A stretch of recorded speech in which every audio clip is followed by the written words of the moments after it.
Hello everyone, आप सभी का स्वागत है मेरे एक और मिनी व्लॉग में। तो सबसे पहले मेरी मॉर्निंग की स्टार्टिंग हुई थी पनीर भुजिया और रोटी के साथ, और साथ में जो शादी के पैणे आते हैं ना, गढ़वाल में पैणे बोलते हैं, तो वो साथ में मैंने चाय के साथ एंजॉय करा। और माहिका तो बहुत खुश हो गई थी, उसे चॉकलेट मिल चुकी थी। बगल में बुआ रहती है, उन्होंने उसे चॉकलेट दी थी बहुत सारी, और उसे अपनी साइकिल गंदी दिखी तो वो साफ़ करने में लग गई थी, तो उसने खुद से धुलाई करी थी उसकी। और आज हमने ब्रंच किया था, तो माहिका को लग गई थी भूख, तो पापा ने जल्दी से ऑर्डर कर दिया ग्रिल से। और यहाँ से हमने बर्गर और फ्रेंच फ्राइज मंगाई थी, और हमने पेप्सी मंगवाई थी जो 0 शुगर की थी, तो ये भी हेल्दी था। जो हमने ब्रेड और बन यूज़ करा था वो भी हेल्दी था।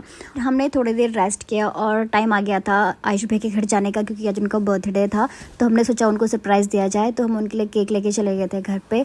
तो जैसे ही हम घर आते हैं ना, तो दीदी साथ में पकौड़े अभी बना रही थी दाल की, तो बहुत ही टेस्टी हो रही थी। और दीदी को आज सर्टिफिकेट मिला था, जो भव्य रामलीला चल रही थी देहरादून में, दीदी का भी प्रोग्राम वहाँ पे था। एक एक करके सारे लोग आ गए थे और हमने साथ में चाय और पकौड़े एंजॉय करे थे। और ये चाय मैंने बनाई थी, सबको बहुत अच्छी लगी थी। और जीजू भी केक लेके आ चुके थे, और ऑलरेडी हम भी लेके आ गए थे। तो आयुष ने 2-2 केक काटे थे एक साथ, तो हमें भी अच्छा लगा और उसको भी सरप्राइज मिल चुका था। तो मम्मी पापा के साथ उसने केक काटा, फिर सबको एक एक करके केक खिलाया। और हमेशा से ही उसके बर्थडे के टाइम पे शरारत लगे होते थे, तो वो कभी केक नहीं काट पाता था, अपनी बहन के बर्थडे के साथ ही काटता था। इस बार उसने 2-2 केक काट लिए थे। फिर हमने बर्गर एंजॉय किया अपना। फिर मेरे भाई ने एक लार्ज साइज का पिज्जा मंगवाया था, जिसका हम वेट कब से कर रहे थे। डिलीवरी बॉय कहीं और चला गया था। और ये जेट प्लांट है ना, इसकी कुछ ब्रांचेस में अपने साथ लेके गई थी, काफी अच्छा हो रहा है। इतनी बड़ी प्लांट लवर हूँ कि जहाँ भी देखती हूँ तो अपने साथ लेके चल लेती हूँ। फिर वो डिलीवरी बॉय आ गया था और हमने पिज्जा अपना रिसीव करा। जैसे हमने इसे ओपन करा तो हम सब सरप्राइज रह गए थे। इसमें सारे फ्लेवर थे और ये मैंने पहली बार खाया था, हम सब ने पहली बार खाया था, तो काफ़ी अच्छा है।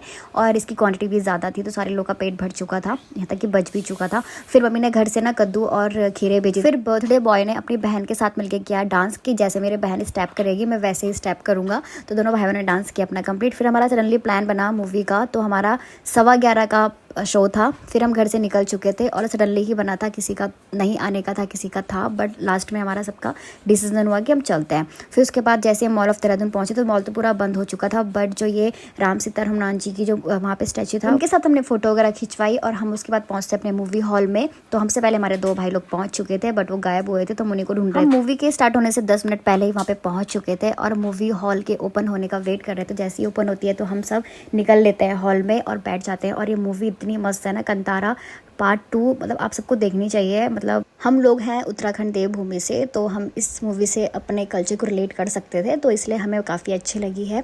फिर हम आराम से बैठे हुए थे जूते चप्पल निकाल के। फिर माहिका ने पूरी मूवी बिना पल के झपके देखी थी, और लास्ट के 10 मिनट में वो सो गई थी आते हुए, क्योंकि 3 बज चुके थे, तो कोई भी बच्चा सो सकता है। फिर हमने आते हुए और बिस्किट खाए, क्योंकि सुबह का टाइम हो चुका था हमारा। फिर हम अपने अपने घर चले गए थे। फिर जैसे घर आते हैं ना, तो मैंने अपने भाई से तुड़वाए थे, तो मुझे काफ़ी अच्छा। गाइस मिलते हैं नेक्स्ट मिनी व्लॉग, तक के लिए बाय बाय।